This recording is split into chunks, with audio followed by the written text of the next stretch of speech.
The Great Hall of the Galactic Council had never seen such panic. For 3,000 years, the massive crystal chamber floating in the void between stars had been a place of calm discussion and peaceful trade agreements. Today, it buzzed with terror. Ambassador Kren of the Centauri Alliance stood at his speaking podium, his blue skin pale with fear. Around him, representatives from hundreds of worlds whispered in dozens of languages, but the message was the same everywhere. The Blood Claw Empire was coming and no one could stop them. The Vega system has fallen, Kren announced, his voice shaking. That makes 12 star systems in just 2 months. The Blood Claws are not just conquering, they are hunting us like animals. In the viewing screens above, images of destruction played on repeat. Entire cities turned to ash, ships torn apart by massive claws. The Blood Claws were not like the peaceful species of the Council. They were born warriors, each one standing 9 feet tall with natural armor and razor-sharp claws. Their ships were grown, not built, living creatures that could heal from damage and adapt to new weapons. Elder Tam of the Peaceful Worlds Coalition stepped forward. His people had been the first to face the Blood Claws, and only a few thousand had escaped. "We must evacuate the core worlds," he said. "There is no shame in running from a superior predator. It is what civilized beings do." Murmurs of agreement filled the hall. Every species in the council had evolved from prey animals or peaceful plant eaters. When faced with a threat, their instinct was to hide or run. It had served them well for millions of years. "But where can we run?" asked Representative Lin from the outer colonies. "The Blood Claws are not just taking territory. They are hunting for sport. They enjoy the chase." Admiral Vex, one of the few military minds in the Peaceful Council, pulled up a star map. Red zones marked Blood Claw territory, and they were spreading fast. At their current rate, they will reach the Council worlds in 6 months. We need a miracle. That was when Kren remembered the survey report sitting on his desk. A small blue planet in an unremarkable system. The species there had just developed basic space travel. According to standard procedure, he was supposed to make first contact and invite them to join the Council. "Perhaps," Kren said slowly, "we should look for new allies. There is a recently discovered world called Earth. The species there might be willing to help if we offer them protection." "Elder," Tam nodded. "Yes, gather as many worlds as we can. Even if they can only provide ships to help with evacuation, every vessel counts." Kren looked at the survey photos of Earth, green and blue with white clouds. It looked peaceful. The beings there were called humans, and they appeared to be typical bipedal mammals. Nothing special about them. They would probably be grateful for the Council's protection. 3 days later, Kren's ship dropped out of hyperspace near Earth.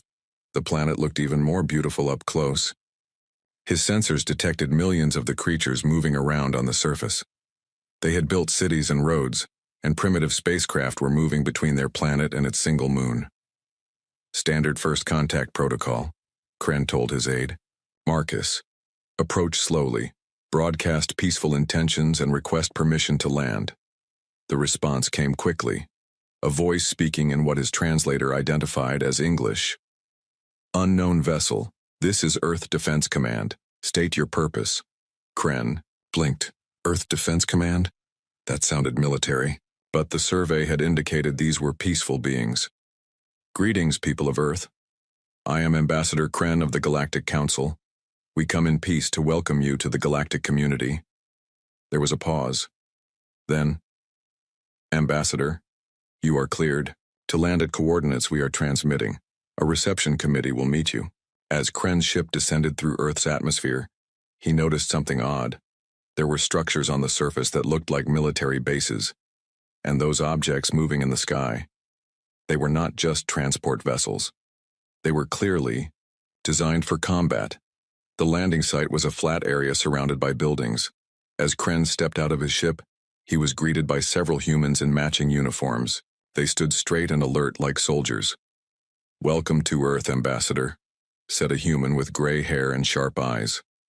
"I am General Scott, Earth Defense Command. We are honored by your visit." Kren felt confused. Why did a peaceful planet have A defense command? And why did these humans carry themselves like warriors? General Scott, thank you for this welcome. I bring greetings from the Galactic Council and an invitation for Earth to join our peaceful federation. General Scott smiled, but there was something predatory about it.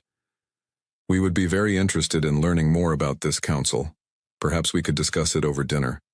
We have prepared a meal in your honor. The dinner was held in a large room with many humans.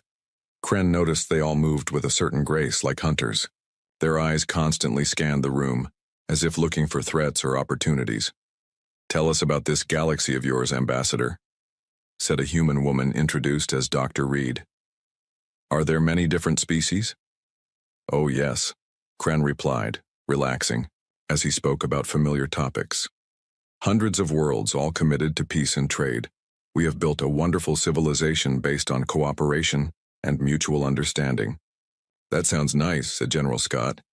And everyone gets along, no conflicts? Kren's expression darkened. Well, recently we have faced a serious threat. A species called the Blood Claws has begun conquering worlds. They are born warriors, completely focused on hunting and domination. Very unlike civilized species. The humans around the table exchanged glances. Kren noticed their posture had changed. They looked more alert, more focused. These Blood Claws, Dr. Reed said carefully. How do they fight? What are their tactics? They attack without warning, Kren explained. Their ships are biological, able to heal and adapt. Their warriors are massive with natural weapons. They seem to enjoy the hunt itself as much as the conquest. Interesting, murmured General Scott. And how have other species responded to this threat? The only sensible way, Kren said, evacuation. No civilized species can match such savage predators in combat. We are plant eaters and peaceful beings. When faced with natural hunters, we must run. The room had gone very quiet. Kren looked around and noticed something strange in the humans' expressions. They did not look afraid. They looked interested. Ambassador, General Scott said slowly. What would happen if these Blood Claws came to Earth? Kren felt a chill. Oh, you must not worry about that. The Council will provide protection.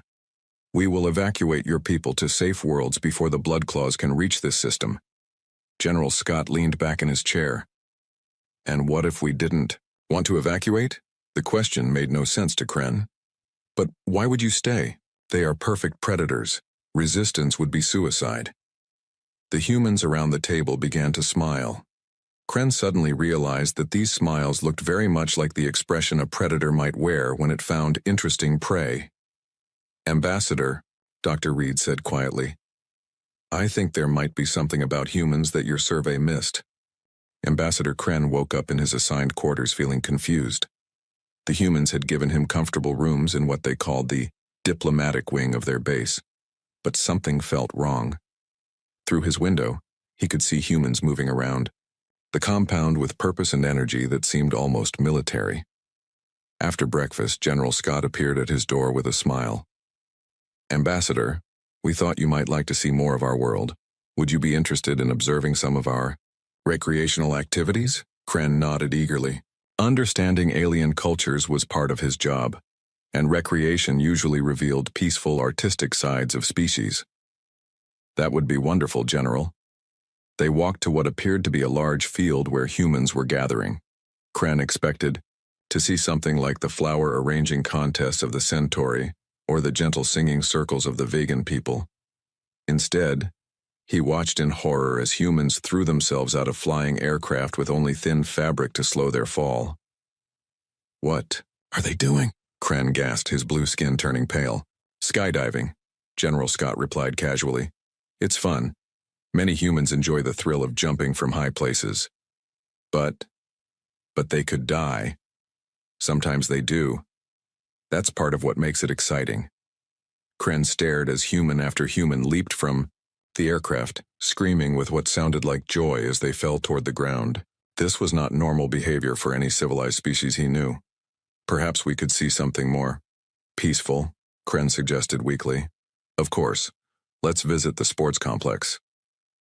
The sports complex turned out to be a massive building where humans were engaged in various forms of organized combat. In one area, 2 humans were hitting each other with padded gloves while others cheered. In another section, humans were throwing each other to the ground in what they called wrestling. Elsewhere, teams of humans were aggressively chasing a ball, tackling each other with violent enthusiasm. "This is recreation?" Kren asked. "Entertainment," corrected Dr. Reed, who had joined them. "Humans love competition.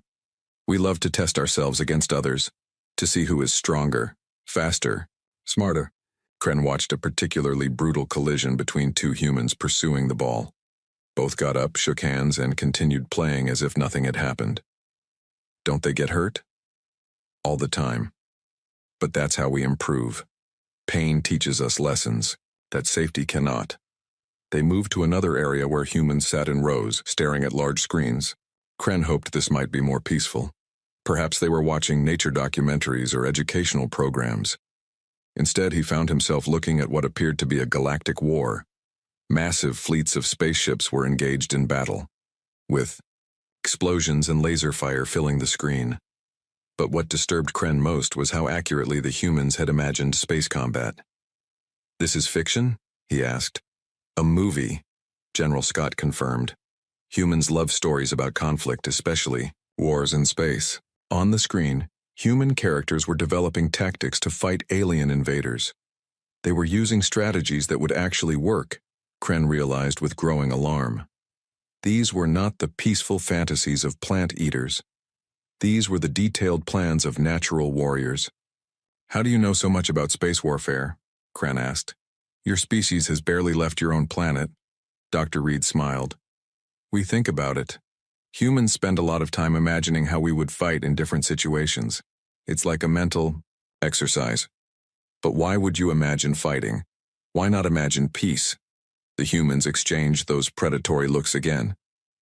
"Peace is nice," General Scott said, "but it's boring. Conflict is where we learn who we really are." That evening, Kren requested a private meeting with Earth's leaders to discuss the bloodclaw threat more seriously. He was taken to a secure room where several humans in military uniforms waited around a large table covered with maps and charts. "Ambassador," said General Scott, "we've been thinking about what you told us yesterday. These blood claws sound like a serious problem?" "Yes," Kren agreed, relieved that the humans were finally showing proper concern. "That is why the Council will arrange for your people's evacuation. We have safe worlds where—" "Actually," interrupted a human introduced as Colonel Davis, "we were hoping you could tell us more about their capabilities. What kind of ships do they use? How are their forces organized? What are their weaknesses?" Kren blinked. "Their weaknesses? I don't understand. The bloodclaws are perfect predators. They have no weaknesses." "Everything has weaknesses," Dr. Reed said firmly. "No system is perfect. No strategy is unbeatable." Despite himself, Kren found himself answering their questions. The humans asked about bloodclaw ship designs, their command structure, their supply lines, their breeding cycles, their psychological profiles. Questions that no civilized species had ever thought to ask. "You see," explained Colonel Davis, pointing to a chart he had drawn while Kren spoke, "they rely heavily on fear and surprise. But what happens when they face an enemy that doesn't run? What happens when they encounter resistance they didn't expect?" "They would adapt," Kren said. "They are hunters. Adaptation is what they do." "So are we," said General Scott quietly. The words sent a chill through Kren's body. He looked around the table at the human faces, all focused and alert. They were not discussing evacuation or surrender. They were planning a war. "You cannot be serious," Kren said. "Your species has never fought a space battle. You have no experience with galactic warfare. The bloodclaws have conquered dozens of worlds. How many of those worlds fought back?" asked Dr. Reed. Kren thought about it. "Well, none, really. Civilized species don't fight. We run, we hide, we negotiate. Has anyone tried fighting them? Of course not. That would be suicide." The humans were quiet for a moment. Then General Scott leaned forward. "Ambassador, what if I told you that every human child grows up playing war games? that our entire history is one long story of conflict and survival, that we have never met. A problem we didn't try to solve by fighting it? I would say that sounds like a very uncivilized species, Kren replied honestly. Maybe. But maybe that's exactly what this galaxy needs right now. Colonel Davis stood up and walked to a large screen on the wall. Computer, show Ambassador Kren the historical files. The screen lit up with images from Earth's past. Humans fighting with primitive weapons, then more advanced ones. Wars between nations, between tribes, between cities. Thousands of years of constant conflict. This is our history, Ambassador. We are not peaceful plant eaters. We are predators who learn to hunt in packs, and right now, there's a bigger predator threatening our new neighbors. Kren stared at the images. Humans in battle, humans building weapons, humans developing strategies, generation after generation of warriors. You're not going to evacuate, are you? He asked weakly. General Scott smiled that predatory smile again. Ambassador, we're going to do something that no species in your council has ever tried. We're going to hunt the hunters. The Bloodclaw invasion fleet arrived at Earth 3 weeks after Ambassador Kren's warning reached the Galactic Council. 50 massive bioships dropped out of hyperspace at the edge of the solar system, their living hulls pulsing with dark energy. Each ship was the size of a small moon, grown rather than built, capable of healing damage and adapting to enemy weapons. On the lead ship, War Alpha Drac stood on his command deck, his 9-foot frame covered in natural armor plates. His claws, each as long as a human forearm, clicked against the organic controls as he studied the blue planet ahead. Another soft world, he growled to his pack leaders. The usual pattern, cities full of prey creatures, probably hiding in fear by now. Pack leader Voss, scarred from 100 battles, studied the scanner readings. The planet shows signs of primitive space technology, Alpha. They have small ships moving between their world and its moon. Irrelevant, Drac replied. Prey tech. Send the standard message. The transmission beam reached Earth within minutes. In the command center of Earth Defense Command, General Scott and his staff listened to the Bloodclaw ultimatum, translated by Ambassador Kren's equipment. People of the third planet, the message began, you have been chosen for absorption into the Bloodclaw Empire. Surrender now and your deaths will be swift. Resist and we will hunt you for sport across your world. You have one rotation of your planet to respond. The command center fell silent. Ambassador Kren, watching from the corner, expected to see panic and despair. Instead, he saw something that chilled him to his core. The humans were smiling. General Scott walked to the communications console. Open a channel, he ordered. Channel open, sir. Attention, Bloodclaw Fleet. General Scott spoke clearly into the microphone. This is General Scott of Earth Defense Command. We have received your ultimatum and have prepared our response. He paused, looking around at his staff. Every human in the room nodded. Bring it on. On the Bloodclaw command ship, War Alpha Drac stared at his communications officer. What did they say? I believe, Alpha, they just challenged us to combat. Drac's eyes narrowed. In 300 years of conquest, no prey species had ever responded with defiance. They begged, they offered tribute, they tried to negotiate. They never issued challenges. Interesting, he growled. Perhaps these creatures will provide better sport than usual. Begin the attack. The Bloodclaw bioships moved toward Earth like a pack of predators approaching wounded prey. Their scanning beams swept the planet looking for defensive positions and major population centers. What they found confused them. Alpha, reported pack leader Voss. The prey creatures are not fleeing. Our scans show massive movement on the surface, but they appear to be moving toward defensive positions rather than away from them. Drac studied the readings. The humans had built fortifications around their major cities. More disturbing, they had positioned weapons in orbit. Crude, by Bloodclaw standards, but far more sophisticated than any prey species had ever deployed. No matter, Drac decided. Fear makes prey creatures do strange things. Begin orbital bombardment of their largest population center. The first wave of bioplasma bolts streaked toward Earth, targeting the city the humans called New York. The Blood Claws expected to see the city reduced to ash within minutes. Instead, something unprecedented happened. The humans fought back. Defensive satellites that had been disguised as communication relays suddenly revealed hidden weapon systems. Orbital platforms that looked like peaceful space stations opened up with coordinated fire. The sky above Earth lit up with laser beams, missile trails, and explosions. Most shocking of all, the humans had somehow weaponized their own space debris. Chunks of metal that looked like orbital junk suddenly activated tiny engines and threw themselves at the Bloodclaw ships like guided projectiles. "Alpha!" Voss shouted over the alarm klaxons. "They've turned their entire orbital space into a weapon system." 3 Bloodclaw ships took serious damage in the first exchange. Their biohulls began healing immediately, but the humans kept firing, targeting the same spots over and over to prevent regeneration. "Impossible," Drax snarled. "Prey species don't fight like this. They don't think like this." On Earth's surface, Admiral Torres coordinated the planet's defense from a bunker deep beneath the Rocky Mountains. Around her, screens showed the battle. In space and preparations on the ground. "All orbital platforms, concentrate fire on the damaged ships," she ordered. "Don't let them heal. Ground units, prepare for surface assault." Ambassador Kren, watching from a corner of the command center, felt sick. "Admiral, you cannot win this battle. The Bloodclaws will adapt to your weapons, they always do." Admiral Torres glanced at him. "That's what we're counting on." Before Kren could ask what she meant, the first Bloodclaw landing craft broke through Earth's orbital defenses and screamed toward the surface.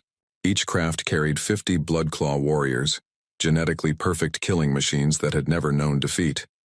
They landed in Central Park in New York City, expecting to find cowering civilians. Instead, they found a carefully prepared killing ground. The humans had evacuated the civilians, but they had not abandoned the city.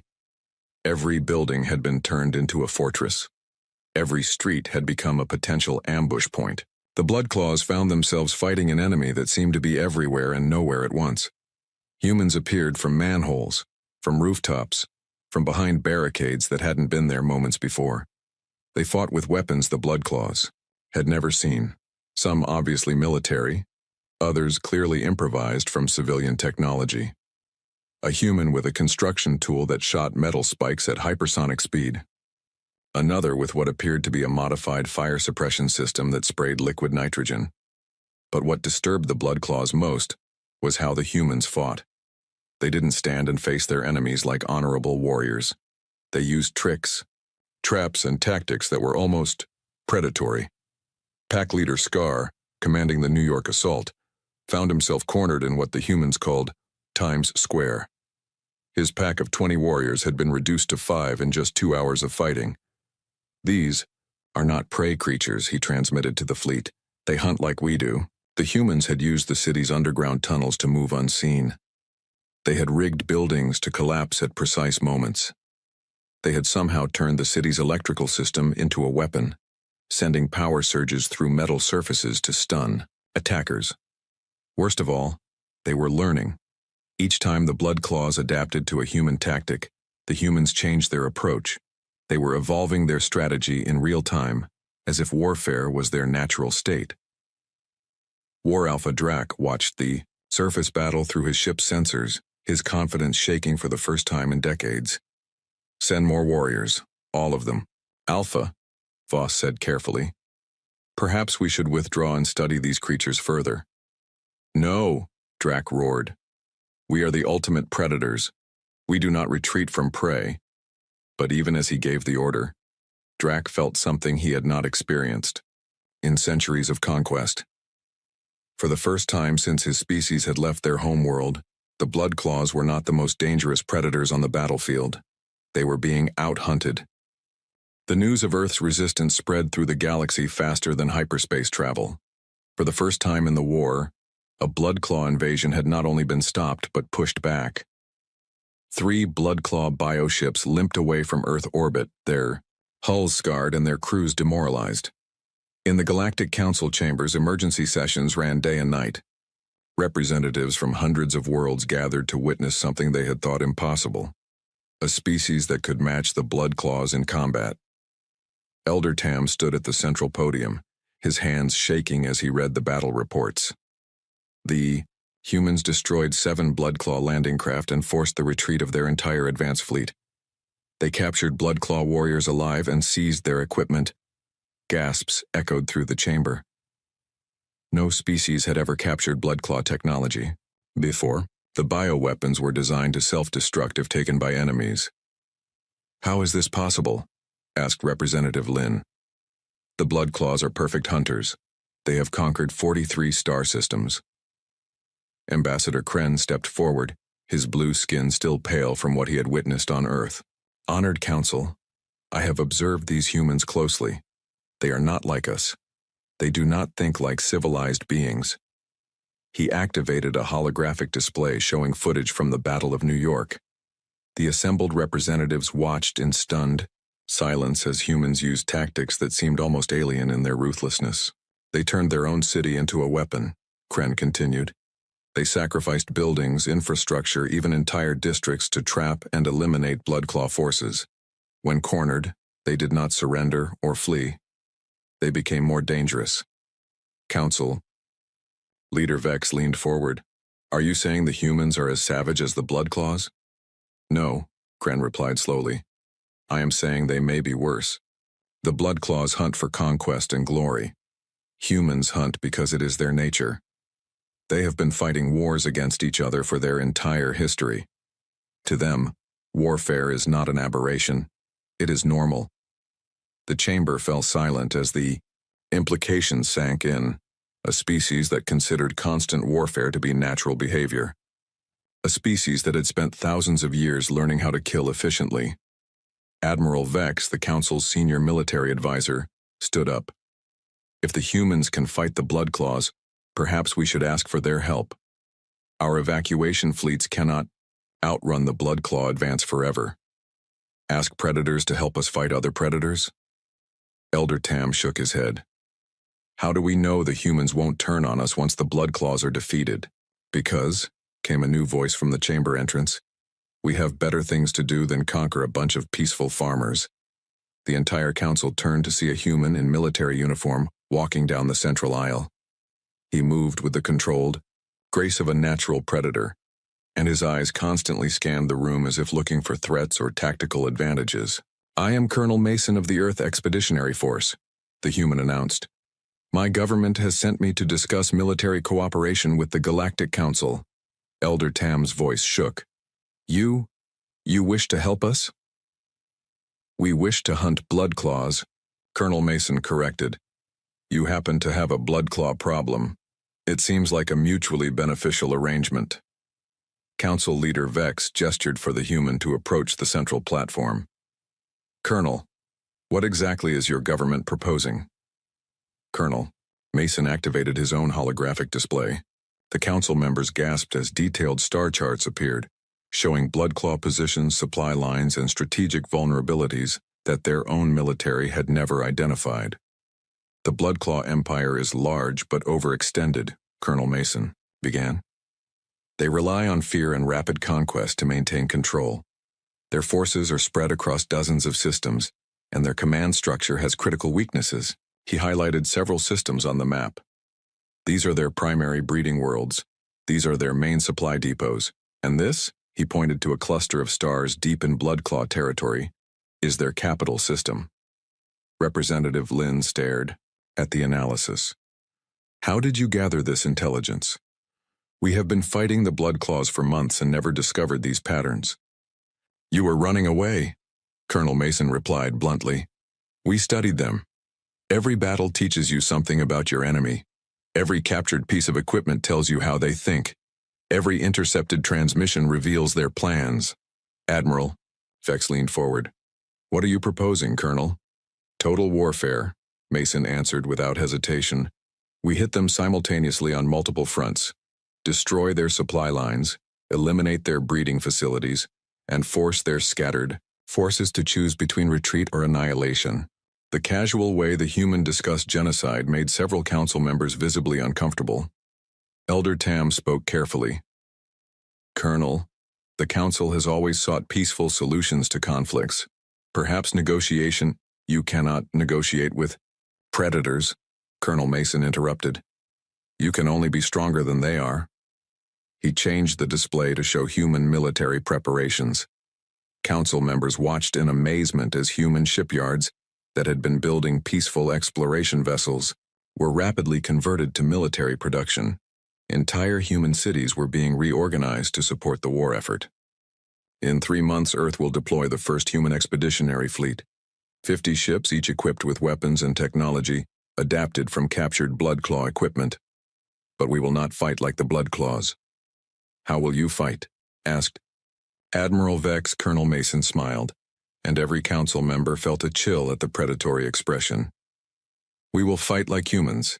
We will be faster, smarter, and more ruthless than anything they have ever faced. The display showed human weapon designs that made even the peaceful council representatives nervous.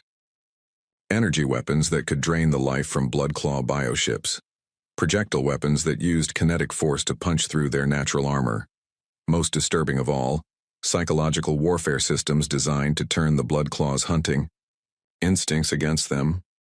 Your species fights wars very differently than we do, observed Council Leader Vex. Your species doesn't fight wars at all, Colonel Mason pointed out. That is why you are losing. Elder Tam stood up shakily. Colonel, if we agree to this alliance, what guarantees do we have that humanity will not become the next threat to galactic peace? Colonel Mason looked around the chamber at the hundreds of peaceful species representatives. Elder Tam, look at us.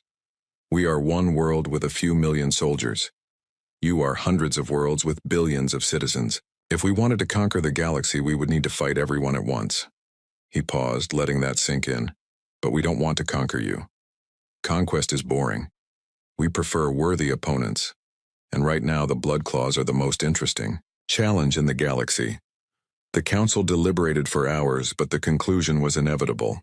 They needed the humans, no matter how uncomfortable that made them. The vote was unanimous. As Colonel Mason left the council chambers, Ambassador Kren caught up with him in the corridor. Colonel, may I ask you something? Of course. Why are you really doing this? What does humanity gain from helping us? Colonel Mason stopped walking and looked at Kren with those predatory human eyes. Ambassador, for 10,000 years, my species has been fighting each other because we had no other worthy opponents. You have just introduced us to an entire galaxy full of challenges. He started walking again, then called back over his shoulder. We are not doing this to help you, Ambassador. We are doing this because we were born for it. 6 months after the first human fleet departed Earth, the Blood Claw Empire faced something they had never encountered in their 1,000-year history of conquest: systematic defeat.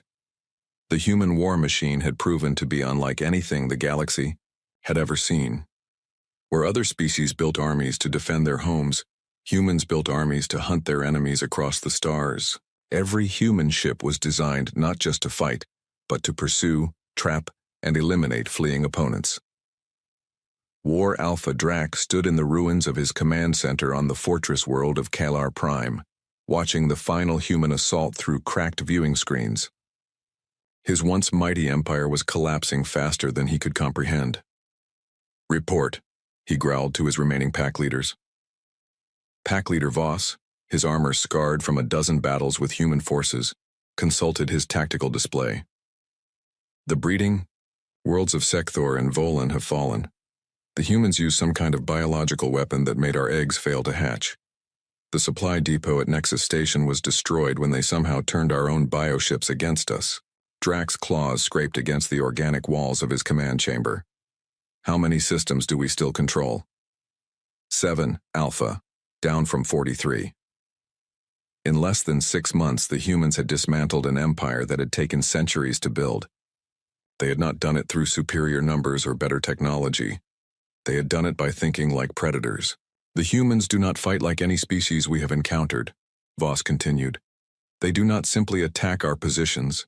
They study our behavior, learn our patterns, and then use our own instincts against us. Drac remembered the Battle of Epsilon, Sector, where human forces had deliberately appeared weak and scattered. drawing his hunters into what seemed like easy prey. Instead, they had found themselves surrounded by human ships that had been hiding in asteroid fields and behind disabled hulks. The humans had used the Bloodclaw's hunting instincts to lure them into a trap. And their weapons, Voss added with something like fear in his voice. They adapt faster than our bioships can heal. Every time we develop a defense, they create 3 new ways to attack. The humans had reverse-engineered captured Bloodclaw technology within weeks, but they had not simply copied it. They had improved it, modified it, and weaponized it in ways the Bloodclaws had never imagined. Bioships that had once been immune to energy weapons now fell to human plasma cannons that used their own organic matter as fuel. A communication alert sounded.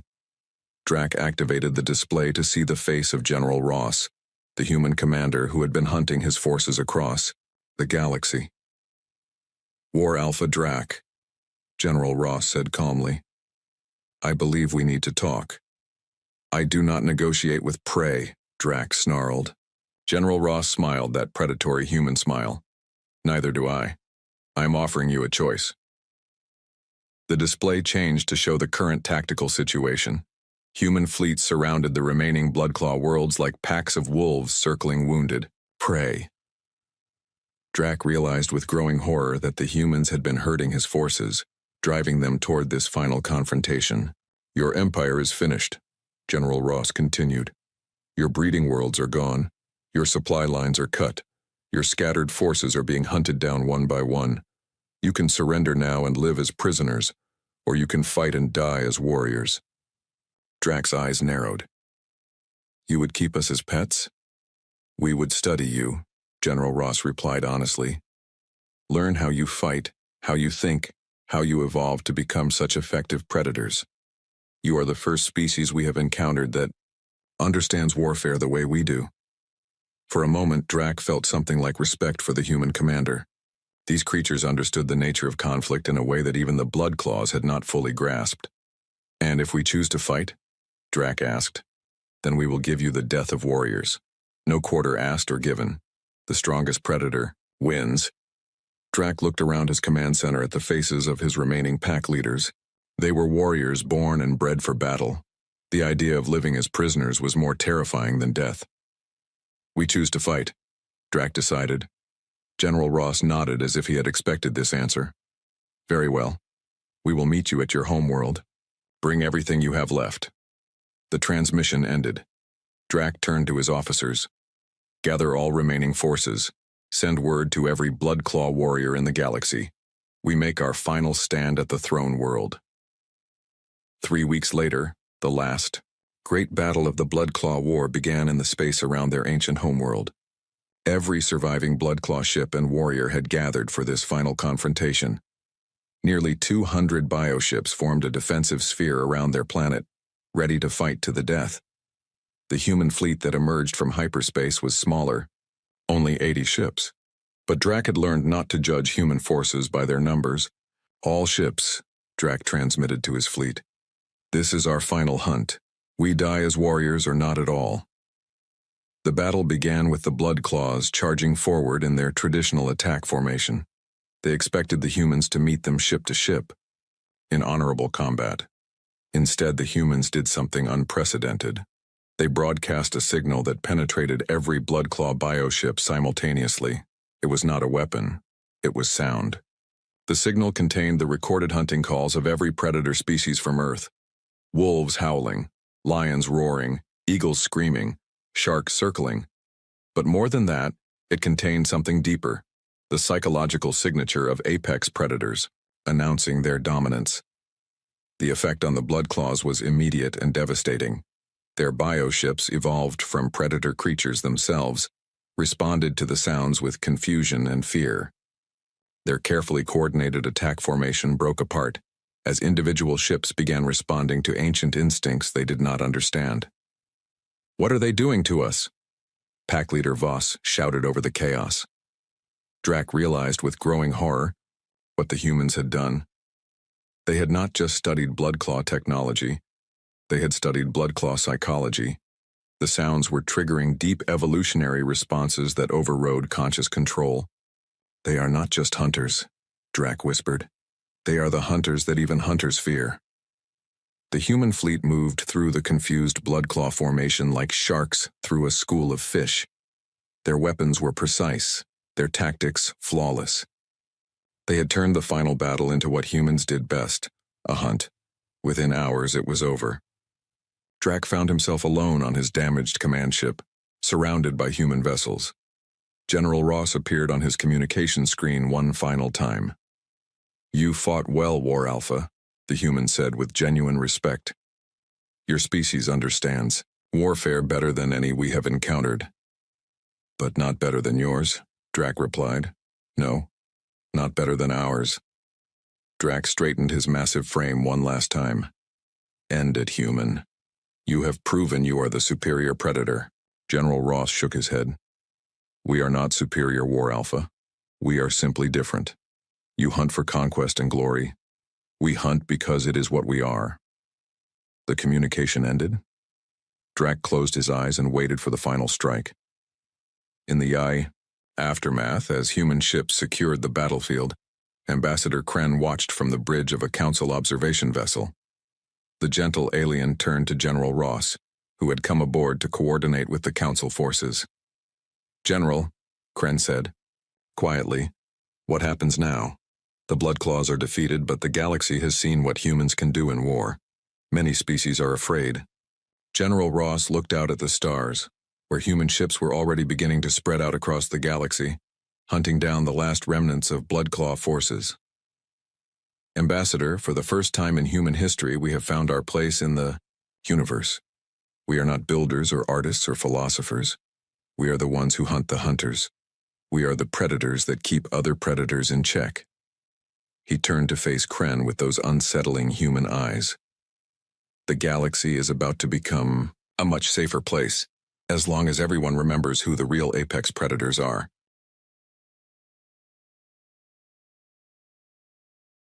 The morning alarm buzzed softly in Admiral Kane's quarters aboard the New Terra Defense Station.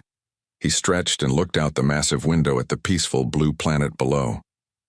Ships moved slowly between the orbital docks, carrying food and supplies to the outer colonies.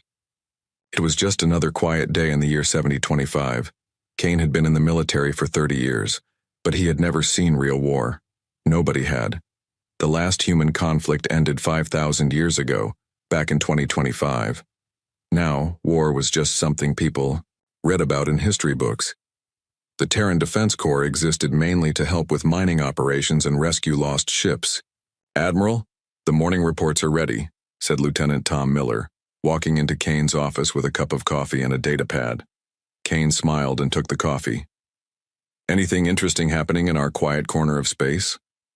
"Same as always, sir. 3 cargo ships arrived from the farming worlds. The mining station at Asteroid Belt 7 needs some equipment repairs. And the exploration ship Horizon found another empty solar system near the rim." Kane nodded. It was the same peaceful routine they had followed for decades. The human race had spread across 847 star systems, and every single one was calm and safe. Crime was almost zero. Conflicts were solved by talking, not fighting. It was paradise. "Oh, and sir," Miller added, "President Voss wants to have a video call with all sector commanders next week. Something about celebrating the 5,000th anniversary of the Great Peace Accord." Kane set down his coffee and picked up the data pad. The Great Peace Accord was humanity's proudest achievement. After thousands of years of wars, humans had finally learned to live without violence. They had beaten hunger, disease, and hatred. Children grew up never knowing fear. "That sounds nice," Kane said. "Schedule it for—" Suddenly, alarms began screaming throughout the station. Red lights flashed on every wall. Kane had never heard these alarms before. They were the emergency battle alerts that nobody had used in centuries. "Admiral," shouted Sergeant Lisa Grant, running into the office. "Sir, you need to see this right now." Kane and Miller rushed to the command center. Officers were staring at their screens with shock and confusion. On the main display, massive shapes were appearing at the edge of human space. "What am I looking at?" Kane asked. "Unknown ships, sir," said Grant. "They just appeared out of nowhere. Our sensors have Never seen anything like them. The ships were enormous, each one the size of a small city. They were dark and angular, covered with weapon ports and armor plating. There were hundreds of them arranged in perfect military formations. Are they human ships? Miller asked. Maybe from one of the outer colonies. Kane shook his head.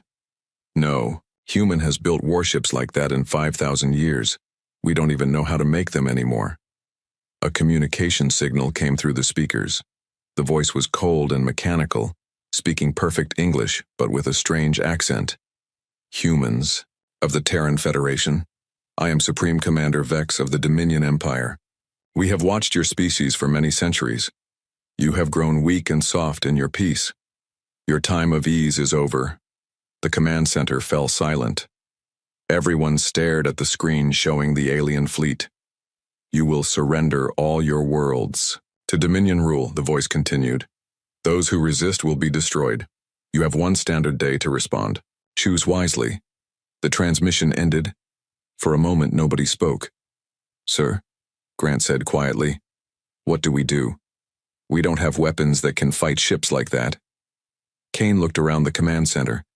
These people were good at their jobs, but they were peacekeepers, not warriors. Their ships carried rescue equipment and mining tools, not weapons. The most dangerous thing on the entire station was probably the kitchen knives in the cafeteria. Get me President Voss immediately, Kane ordered. And contact all fleet commanders. We need to... The alarm screamed again. This time, the warnings were different. These were attack alerts. Admiral, shouted an officer at the sensor station.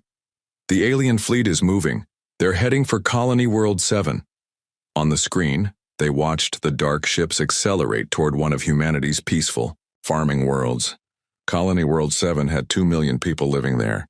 They had no defenses, no weapons, no way to protect themselves. How long until they reach the colony? Kane asked. At their current speed, 4 hours, sir.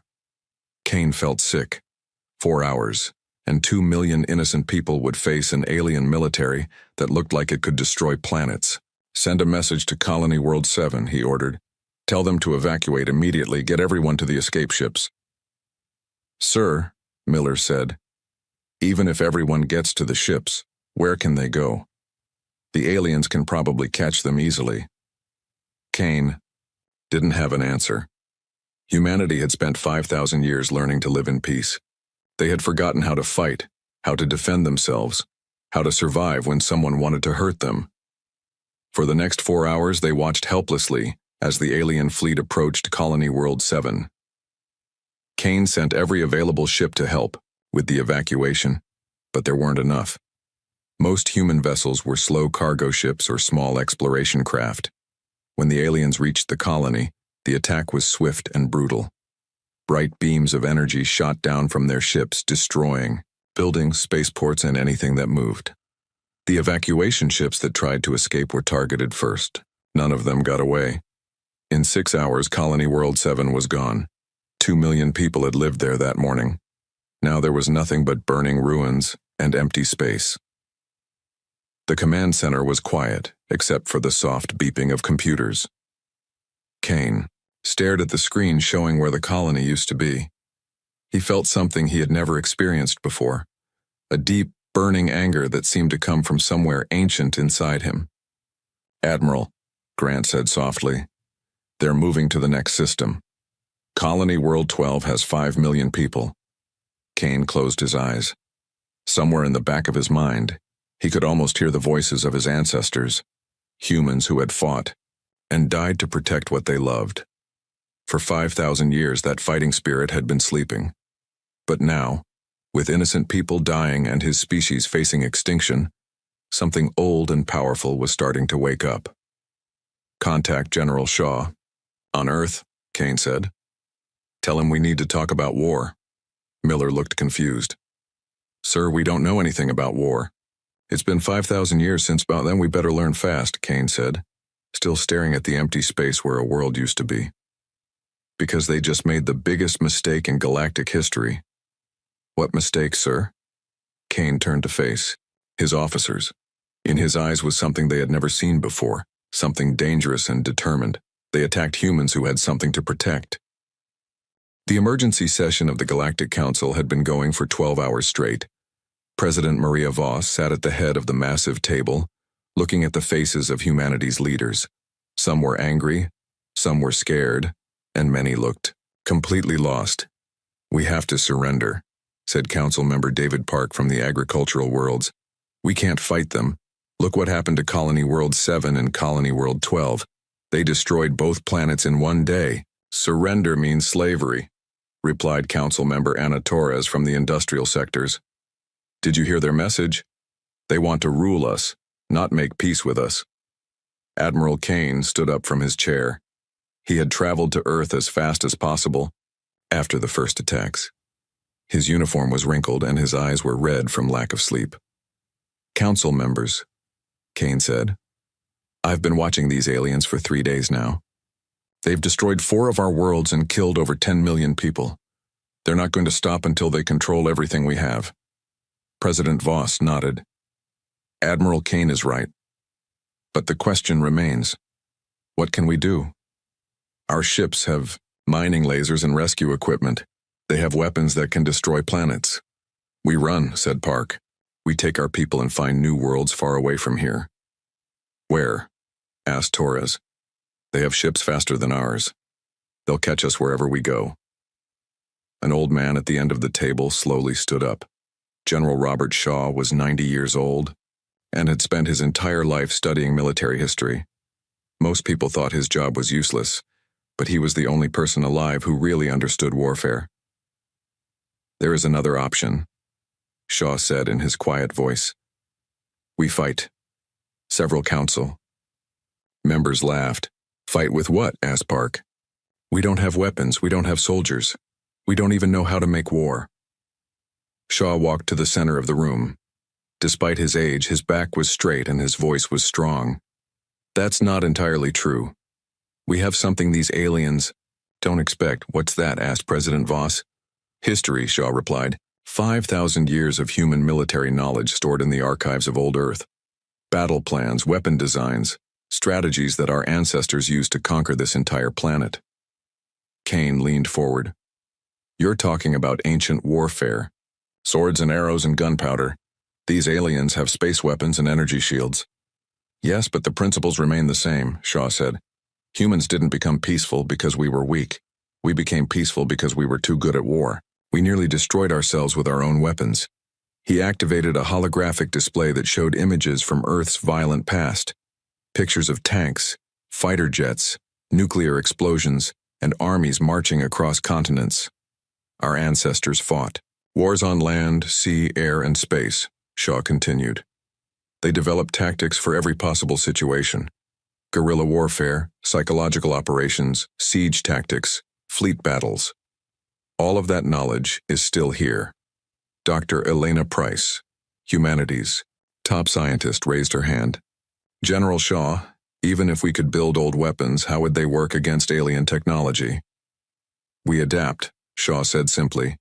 "Humans are the best species in the galaxy at adapting. We take their technology, combine it with our history, and create something new." President Voss was quiet for a moment, then she asked, "What would this mean? If we choose to fight?" Shaw's expression became serious. "It means we stop being the peaceful humans we've been for 5,000 years. It means we remember what we were before. Warriors who never gave up, no matter how bad things got." "That sounds terrifying," said Park. "Good," Shaw replied. "War should terrify you, but slavery should terrify you more." Admiral Kane stood up again. "I have reports from the outer colonies. The aliens are moving slowly, destroying one world at a time. They think we're helpless. That gives us time to prepare." "Time to prepare for what?" asked Torres. "To become human again," Kane said. "The kind of humans who don't surrender." Dr. Price activated her own display, showing analysis of the alien ships. "I've been studying the debris from their attacks. Their technology is advanced, but it has patterns. Everything is standardized, like they only know one way to do things." "What does that mean?" asked President Voss. "It means they're not creative," Price explained. "They expect their enemies to fight in predictable ways. But humans, we've never been predictable. General Shaw smiled for the first time since the meeting began. Exactly. They're expecting us to line up our ships and fight them in open battle. They're not expecting guerrilla tactics or psychological warfare. What about our people? Asked Torres. They've lived in peace for 5,000 years. How do we turn farmers and teachers and shopkeepers into soldiers? Kane looked around the room. We don't have a choice. Either we all become fighters or we all become slaves. Captain Jake Morrison, who had been quiet during the entire meeting, finally spoke up. My mining crews know every asteroid field and hidden station in the outer systems. We can teach others to hide, to strike fast, and to disappear.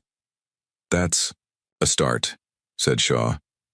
We'll need factories to build weapons, trainers to teach tactics, and leaders to coordinate everything. President Voss took a deep breath. If we vote to fight, there's no going back. We'll be asking our people to risk everything. They're going to lose everything anyway if we surrender, Kane pointed out. The vote was close, but the decision was made. Humanity would fight. Over the next few days, something extraordinary began to happen. The news of the decision spread across all human worlds. Instead of panic, there was determination. Farmers put down their tools and picked up weapons. Teachers began studying military tactics. Engineers started designing war machines. Dr. Price set up laboratories to study captured alien technology. Captain Morrison organized hidden bases in asteroid fields. General Shaw began training a new generation of human warriors using ancient tactics adapted for space combat. But the most surprising change was in the people themselves. As the threat grew closer, something deep inside humanity began to wake up. The peaceful citizens of the Federation started to remember what their ancestors had been: survivors who never quit, fighters who never gave up. Admiral Kane watched from his command center as thousands of volunteer ships joined the defense fleet. They were miners, traders, and explorers, but they all had one thing in common.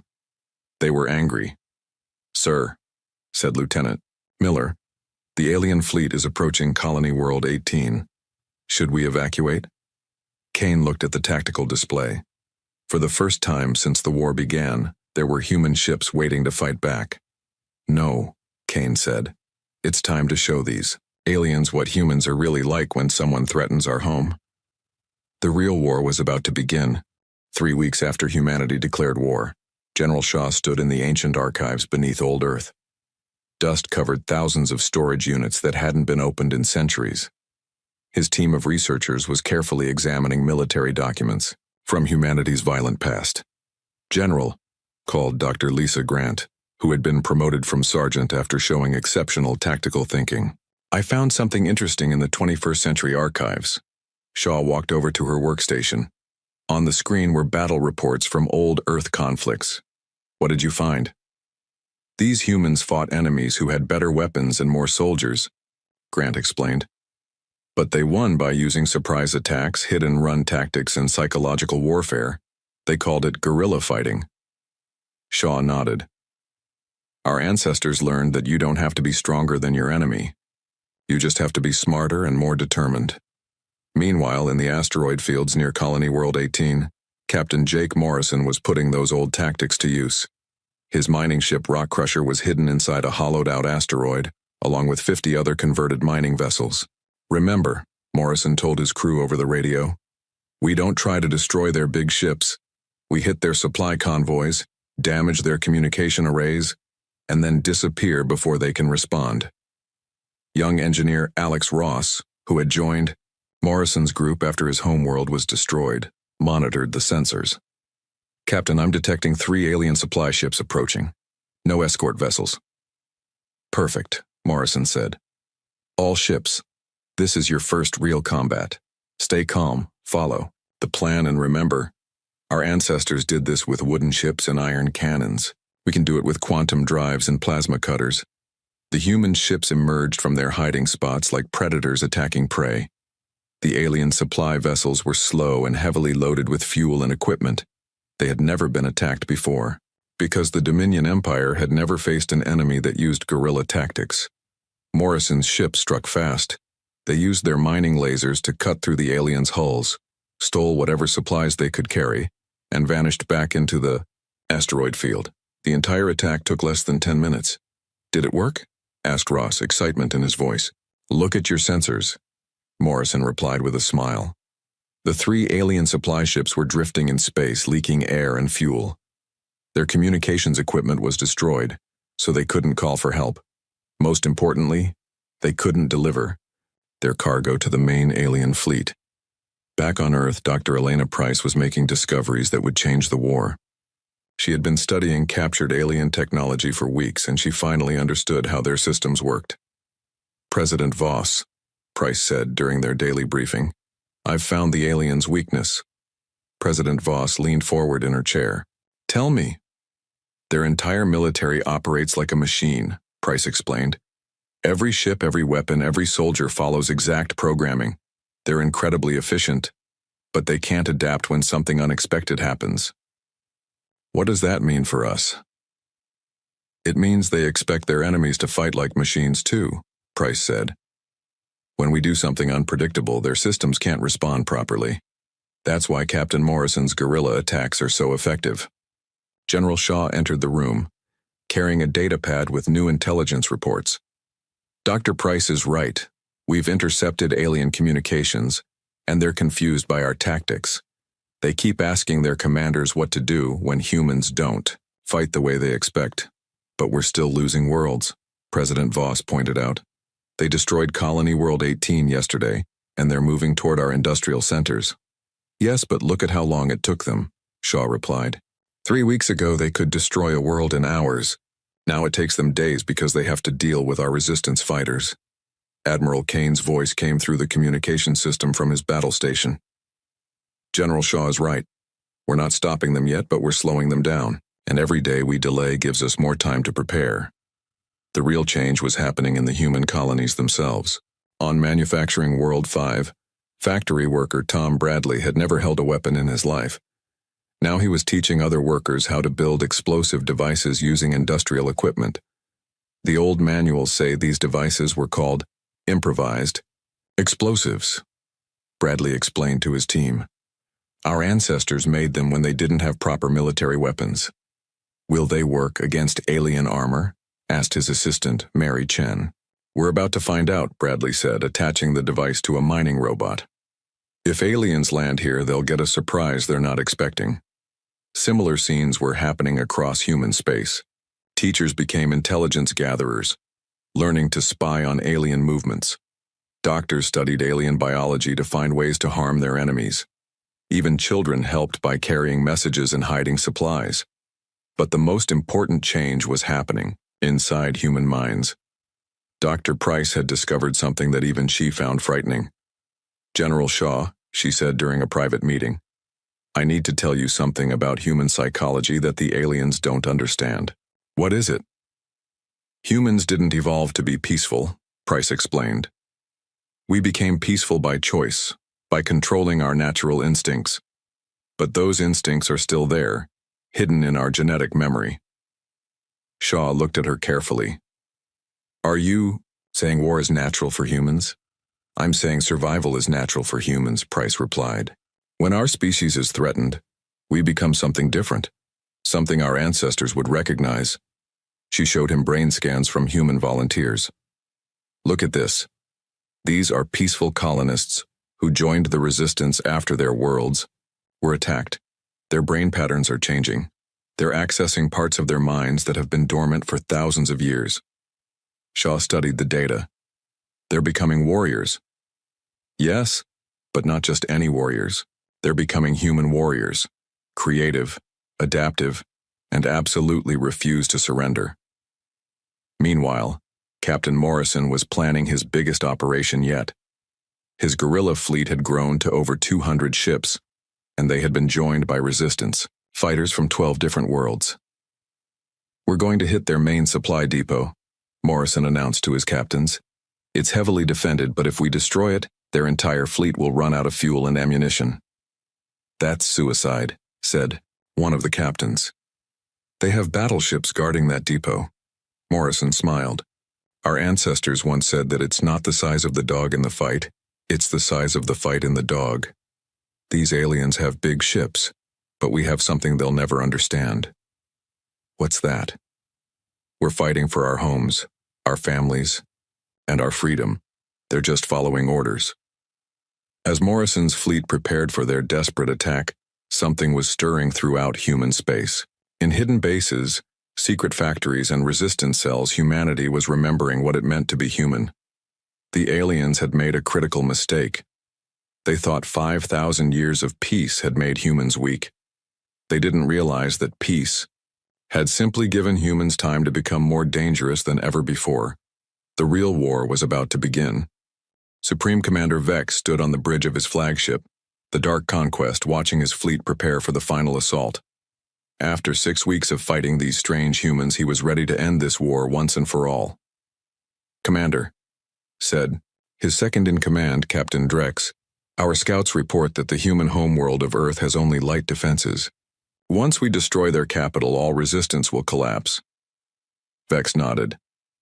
In his 300 years of military service, he had conquered 47 different species. They all followed the same pattern: destroy their homeworld, and they surrender immediately. "How many ships do the humans have defending Earth?" Vex asked. "Less than 500, sir. Most are converted cargo ships and mining vessels. We have over 3,000 battleships." "Good," Vex said. "Today we finish what we started." But Vex didn't know about the secret meeting happening on Earth at that very moment. In the underground command center, Admiral Kane, General Shaw, Captain Morrison, and Dr. Price were finalizing their desperate plan. "Are you sure this will work?" asked Kane, looking at the tactical display showing the approaching alien fleet. General Shaw pointed at the holographic battle map. "Our ancestors used this strategy many times. It's called a trap. You make your enemy think they're winning, then you spring the surprise."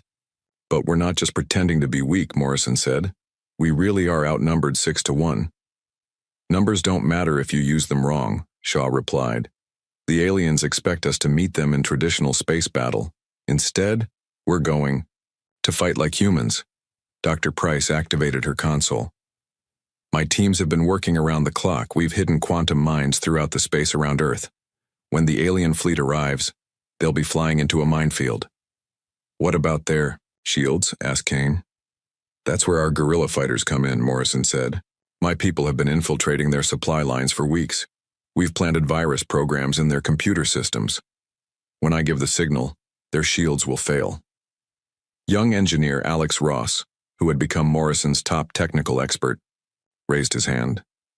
"General Shaw, what if they don't fall for the trap? What if they attack from a different direction?" Shaw smiled. "Then we adapt. That's what humans do best." 3 hours later, the Dominion fleet arrived at Earth's solar system. From his command ship, Vex looked at the small human fleet waiting for him near Earth's moon. "This is disappointing," he said to Captain Drex. "I expected more resistance from their homeworld." "Should we demand their surrender first?" asked Drex. "No," Vex replied. "We destroy them quickly and move on to the next target." The alien fleet moved into attack formation. Their massive battleships activated their energy weapons, preparing to destroy the human defenders in one overwhelming assault. Admiral Kane watched from his command ship as the alien fleet approached. His hands were steady, but inside he felt the same fear and determination that his ancestors had felt in ancient battles. "All ships," Kane announced over the radio, "remember what we're fighting for. Remember the millions of people these aliens have killed. Today we show them what happens when you threaten humanity." The battle began exactly as the aliens expected. The human ships fired their weapons, but their shots bounced harmlessly off the Dominion shields. The alien return fire destroyed several human vessels in the first few minutes. "Sir," reported Captain Drex, "human casualties are heavy. Their fleet is breaking apart." Vex watched the human ships scatter in apparent panic. Some fled toward the asteroid belt, others dove toward Earth's atmosphere. It looked like complete chaos. "Pursue them," Vex ordered. "Don't let any escape." This was exactly what General Shaw had planned. As the alien fleet spread out to chase the fleeing human ships, they were no longer in tight formation. They were scattered across the solar system, isolated and vulnerable. Now, whispered Morrison from his hidden position in the asteroid belt. Across the solar system, human resistance, fighters activated their secret weapons. The virus programs that Ross had planted in alien computer systems triggered all at once. Suddenly, hundreds of Dominion ships lost their shields and weapons. At the same moment, Dr. Price's quantum mines exploded throughout the alien fleet. Ships that had seemed invincible moments before were now damaged and defenseless. "What's happening?" shouted Vex as his flagship shook from multiple explosions. "Sir, our shields are down. Our weapons are offline. We're detecting explosions throughout the fleet." Vex couldn't believe what he was seeing.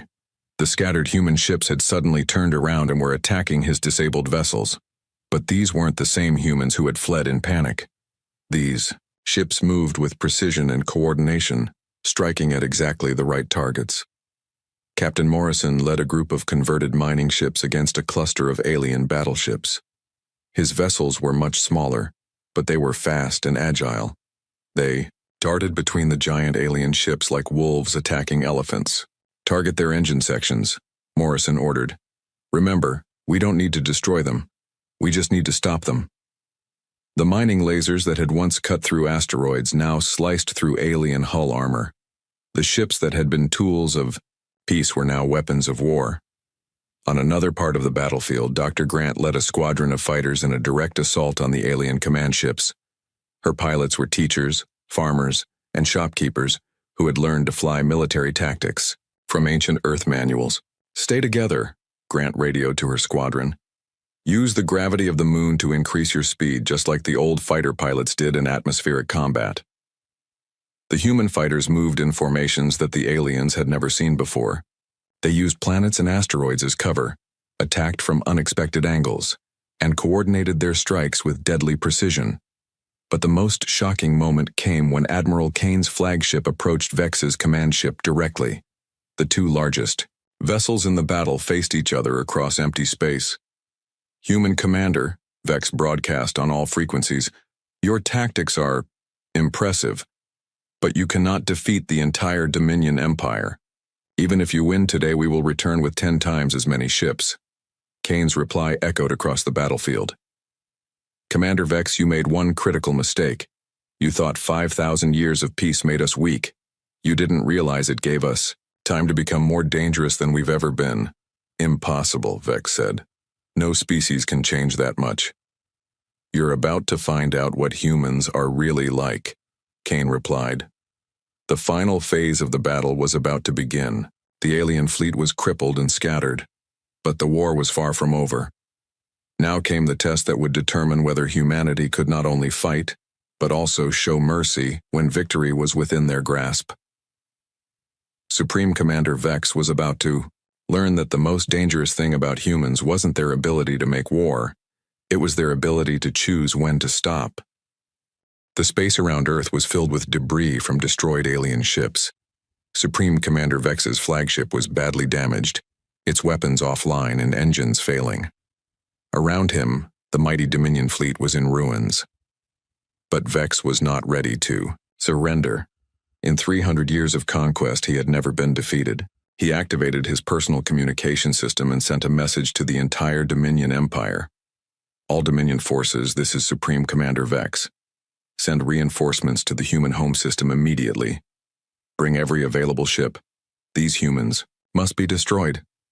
Admiral Kane intercepted the message from his command ship. He looked at the tactical display showing the scattered alien fleet. Many ships were disabled, but some were still fighting. "General Shaw," Kane said over the radio, "we've won this battle, but the war isn't over. If more alien fleets come, we might not survive the next attack." Shaw's voice crackled through the speakers. "Admiral, there's something I need to tell you about human warfare. The greatest victories come not from destroying your enemy, but from making them choose to stop fighting."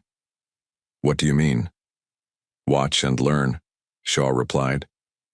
Meanwhile, Captain Morrison was leading a boarding party onto one of the damaged alien ships. His team included Alex Ross and several other volunteers who had never been soldiers before the war started. "Remember," Morrison told his team as they cut through the alien hull, "we're not here to kill everyone. We're here to capture their command systems and show them something they've never seen before." The interior of the alien ship was dark and filled with smoke. Morrison's team moved carefully through the corridors, following the layout that Dr. Price had discovered from captured alien technology. They found the ship's bridge where a dozen alien officers were trapped by fallen debris. The aliens expected to be executed immediately, as was the custom in Dominion warfare. Instead, Morrison ordered his team to help free the trapped aliens from the wreckage. "Why are you helping us?" asked one of the alien officers in broken English. "Because that's what humans do," Morrison replied, lifting a heavy beam off the alien's leg. "We fight when we have to, but we help when we can." The alien stared at Morrison in confusion. In Dominion culture, enemies were never shown mercy. Weakness was punished by death. Back on Vex's flagship, the Supreme Commander was watching his fleet fall apart around him. More than half of his ships were destroyed or disabled. His communications with the Dominion Empire had been cut off by human jamming systems. "Sir," said Captain Drex, "we should retreat. We can regroup and attack again with a larger force." "No," Vex said firmly. "I will not be the first Dominion commander to retreat from an inferior species." Dr. Grant's fighter squadron had surrounded Vex's command ship. Instead of attacking, she sent a communication request. "Supreme Commander Vex, this is Commander Grant of the Terran Defense Corps. I want to talk." "There is nothing to discuss," Vex replied. "Surrender or be destroyed." "Actually," Grant said, "I have a better offer. Single combat. You and me. If I win, your fleet leaves human space forever. If you win, we'll discuss surrender terms." Vex was intrigued. Single combat was an honored tradition in Dominion culture. It was also his specialty. He had never lost a personal duel. "You would risk everything on single combat?" Vex asked. "That's what humans do," Grant replied. "We bet everything when it matters most." An hour later, the two commanders met on the damaged hull of a neutral cargo ship. The entire battle fleet from both sides watched as they faced each other in the vacuum of space, wearing combat suits and carrying energy weapons. Vex was larger and stronger than Grant. He had decades of combat experience. His weapon was more advanced. By every logical measure, he should have won easily. But Grant had something Vex didn't understand. She was fighting not just for victory, but for the survival of everyone she loved. When the duel began, she moved with a desperation and creativity that the alien commander had never encountered. The fight was brutal and lasted for 20 minutes. Both warriors were wounded and exhausted. Finally, Vex managed to disarm Grant and knock her down. He stood over her, ready to deliver the killing blow. "You fought well for a human," Vex said, "but you were never strong enough to defeat the Dominion." Grant looked up at him and smiled. "I was never trying to defeat the Dominion. I was trying to save it." "What do you mean?" "Look around you," Grant said, gesturing at the space battle around them. "Your ships are destroyed. Your fleet is beaten. But my people aren't killing your survivors. We're rescuing them." Vex turned to look at the battlefield. To his amazement, he saw human ships pulling alien survivors from damaged vessels. Medical teams were treating wounded aliens alongside wounded humans.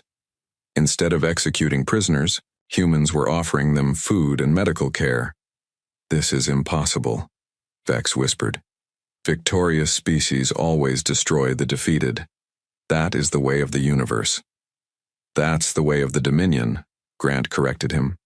"But humans learned something different during our 5,000 years of peace.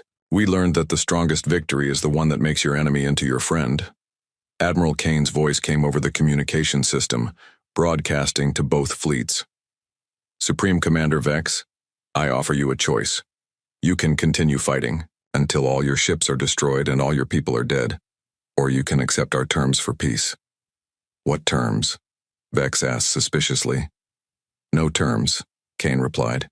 "No surrender, no slavery, no punishment. We offer you partnership. Your people can live in human space as equals. Your military knowledge combined with our creativity could benefit both our species." Vex couldn't believe what he was hearing. "You would trust the people who attacked you?" We would trust the people who are brave enough to choose peace over war, Kane said. The question is, are you that brave?